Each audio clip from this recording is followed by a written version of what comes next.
Welcome to bird media. నేను మీ పవన్ కృష్ణమూర్తి. అశేష ప్రజలందరికీ ఆదరిస్తున్నటువంటి బర్డ్ మీడియా ప్రేక్షకులందరికీ కూడా శ్రీ పరాభవనామ సంవత్సర తెలుగు సంవత్సరాది శుభాకాంక్షలు. ఈ సంవత్సరం కూడా మీ ఆదరణ ఇంతే అపరూపంగా ఉండాలని, మమ్మల్ని ఆదరిస్తూ ఉండాలని, మీ అభిమానం మా మీద ఉండాలని, సద్విమర్శలు చాలా ఎక్కువగా ఉండాలని చెప్పి మనస్ఫూర్తిగా కోరుకుంటూ మీ సలహాలు సూచనలు మాకు అందించాలని కోరుతూ అందరికీ మరోసారి ఉగాది శుభాకాంక్షలు తెలియజేస్తున్నాను. నేను మీ పవన్ కృష్ణమూర్తి. ఇక రాజకీయ పంచాంగం. ఈ రాజకీయ పంచాంగం గురించి చెప్పాలంటే చాలా నవ్వొస్తుందండి. బేసిక్గా వ్యక్తిగతంగా చూసుకుంటే ఈసారి అవమానాలు 6ట, రాజపూజ్యం 2ట. నాకు అంటే ఎక్కువగా నా మీద తుపాకీ ఎక్కువ పెట్టేవాళ్ళు ఎక్కువగా ఉన్నారని చెప్పి చెప్తున్నారు. సో నా జాగ్రత్తలో నేను ఉండాలి, అది ఒక పాయింట్. అండ్ ఆఫ్టర్ దట్ ఆదాయం ఏమంటారా, అవన్నీ కామనే. కష్టే ఫలి అన్నారు కదా పెద్దలు, ఆ విధంగా చేసుకుంటూ వెళ్ళిపోవడమే. ఇక రాజకీయంగా ఉన్నటువంటి చూస్తే జాతీయ స్థాయిలో కాంగ్రెస్ వర్సెస్ బీజేపీ అనేటువంటి దగ్గర వచ్చేసరికి అవమానం, ఆదాయం, రాజ్యపూజ్యం, వ్యవహారం ఇవన్నీ చూసుకున్నప్పుడు అన్నీ ఈక్వల్గానే ఉన్నాయి. బీజేపీకి ఎంతైతే ఎలక్ట్రల్ ఫండ్స్ వస్తాయో అటు కాంగ్రెస్కి కూడా అదేవిధంగా ఫండ్స్ ఇస్తూనే ఉన్నారు. ఇవ్వాల్సినటువంటి బాధ్యత వాళ్ళ మీద ఉంది కాబట్టి వెళుతోంది. ఆదాయానికి వ్యయానికి పెద్దంత పొంతన ఏం కనిపించట్లేదు. ఇక రాజ్యపూజ్యం, అవమానం అంటే ఒకటి అని చెప్పుకోవాలి. కాంగ్రెస్ని బీజేపీ తిడుతుంది, బీజేపీ కాంగ్రెస్ని తిడుతుంది, అంతే. ఇక తెలుగు రాష్ట్రాల దగ్గరకు వచ్చేసరికి 2 తెలుగు రాష్ట్రాల్లో ఉన్నటువంటి పార్టీలు, తెలుగుదేశం పార్టీ, జనసేన, అలాగే భారత రాష్ట్ర సమితి, వైఎస్ఆర్సీపీ.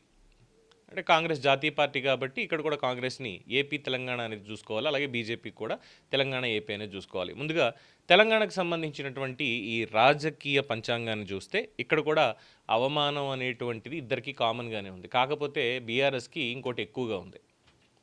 బీఆర్ఎస్కి రాజ్యపూజ్యం అనేది లేదు, కానీ అవమానం మాత్రం బాగానే కనిపిస్తోంది, 1కి 2 అన్నట్లుగా. ఇక బీజేపీకి తీసుకుంటే అక్కడ కూడా అవమానం 2. అంటే ఇది ఒక పెద్ద ట్రయాంగిల్ లవ్ స్టోరీ కదా.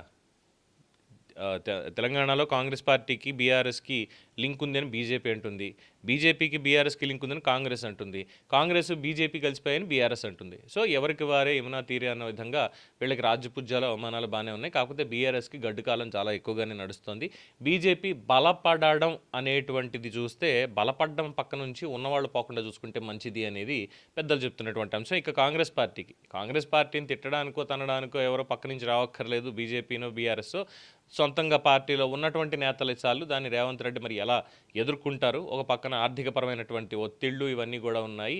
ఇక కేంద్రం నుంచి సఖ్యత అంటారా, కేంద్రంలో బీజేపీతో పొత్తు లేకపోయినప్పటికీ కూడా కేంద్ర ప్రభుత్వం నుంచి కావాల్సినటువంటి నిధులు ఇవన్నీ కూడా సమీకరించడానికి రేవంత్ రెడ్డి సాయశక్తులా పనిచేస్తున్నారని తెలుస్తోంది.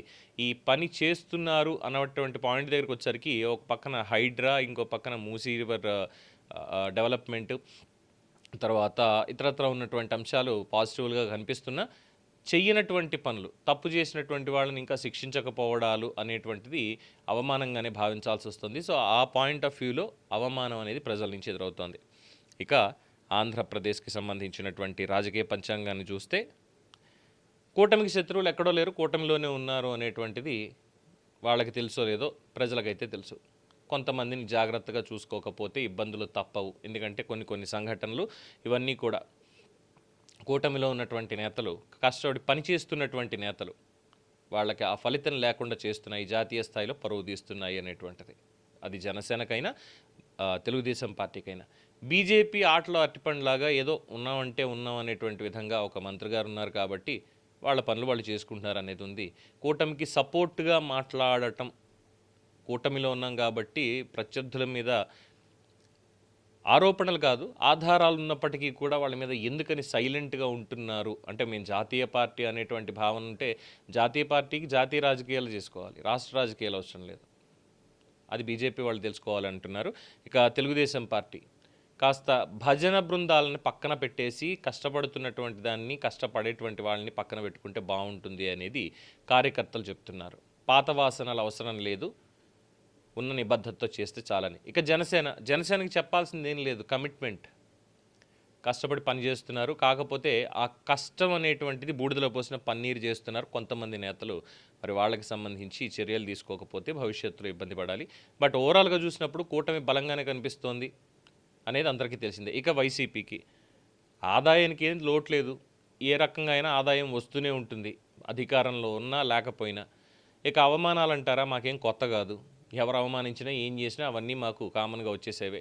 సో, ఇక మళ్ళీ వచ్చేది మేమే అనేటువంటి విధంగా పాట పాడుకుంటూ వెళ్ళిపోవడమే తప్ప 29 వరకు కూడా ఆలోచించేటువంటి అవసరం ఏమీ లేదు అనేది రాజకీయ పండితులు చెప్తున్నారు. ఇది సరదాగా చెప్పుకునేటువంటి అంశం. ఇక ఏ పార్టీకి ఆ పార్టీ వాళ్ళకి చక్కగా పండితులను కూర్చోబెట్టుకుంటారు, పంచాంగ శ్రవణం చేస్తారు. ఇంకేముంది చంద్రబాబు నాయుడు గారు మళ్ళీ మీరే ముఖ్యమంత్రి అంటారు. లేదంటే లోకేష్ గారు ముఖ్యమంత్రి అంటారు వచ్చేటువంటి వాళ్ళు. ఆ తర్వాత జనసేనకు పంచాంగ శ్రవణం ఒకవేళ జరిగితే అక్కడ కూడా అనేదేంటంటే ఇంకేముంది పవన్ కళ్యాణ్ గారి ముఖ్యమంత్రి నెక్స్ట్ రాష్ట్రాన్ని అభివృద్ధి పథంలో తీసుకెళ్ళిపోతారని వాళ్ళు మాట్లాడతారు. జగన్మోహన్ రెడ్డి గారి దగ్గర ఉన్నటువంటి పండితులు ఆయనకి చెప్పేది ఇంకేముంది అఖండ రాజయోగం మీకే రాసి పెట్టుంది కాబట్టి నెక్స్ట్ ముఖ్యమంత్రి మీరే మళ్ళీ ఆంధ్ర రాష్ట్రం మీ చేతిలో చాలా పదిలంగా ఉంటుంది అంటూ అక్కడ కూడా చెప్తారు. ఈ రకంగా ముఖస్తుతితోటి ఎవరికి వాళ్ళు చెప్పుకుంటూ వెళ్ళిపోయేటువంటి పంచాంగాలు మాకు మీకు ఎందుకంటారు? లేచి కష్టపడి పని చేస్తే ఫలితం అనేది వస్తుంది. కష్టం లేకుండా ఫలితం వచ్చేయాలి అనుకుంటే ఏమీ మిగలదు. ఈ పరాభవన సంవత్సరం చెప్పేటువంటి సూక్తి లేదు ముక్తాయింపు అదే. దీని మీద మీ అభిప్రాయం తెలియచేయండి. మరొక్కసారి అందరికీ కూడా ఉగాది శుభాకాంక్షలతో మీ పవన్ కృష్ణమూర్తి.